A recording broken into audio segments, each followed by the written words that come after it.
اعوذ باللہ من الشیطان الرجیم بسم اللہ الرحمن الرحیم وتمت کلمۃ ربک صدقا وعدلا لا مبدل لکلماتہ وهو السمیع العلیم صدق اللہ العظیم۔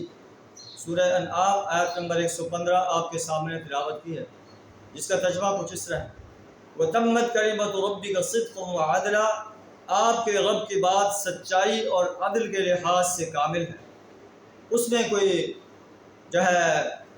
رکھنا نہیں ہے، کوئی جھول نہیں ہے۔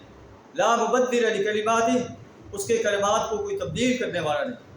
وہو السمیع العلیم، اور وہ سننے والا اور جاننے والا ہے۔ وَإِن تُطِعْ أَكْثَرَ مَن فِي الْأَرْضِ يُضِلُّوكَ عَن سَبِيلِ اللَّهِ، اے نبی صلی اللہ علیہ وسلم، آپ اگر ان لوگوں کی اطاعت کریں گے، بات مانیں گے جو زمین میں اکثریت میں ہیں، ان کی غلط بات کو مانیں گے، یضلوک عن سبیل اللہ، وہ آپ کو اللہ کے راستے سے بھٹکا دیں گے۔ ان یتبعون الا الظن، وہ تو ایک گمان کی پیروی کر رہے ہیں، گمان کی اتباع کر رہے ہیں۔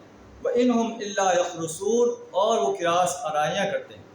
تو اے نبی صلی اللہ علیہ وسلم، آپ اللہ کی اس سچائی اور عدل پر مبنی بات پر ڈٹ کر رہ جائیں۔ کفار آپ کی بات کو مانتے ہیں تو مانیں، نہیں مانتے تو انہیں اس کا وبال خود ہی بھگتنا پڑے گا۔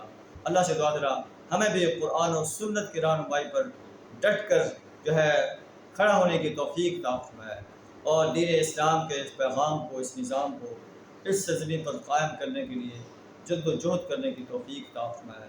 وآخر دعوانا الحمدللہ رب العالمین۔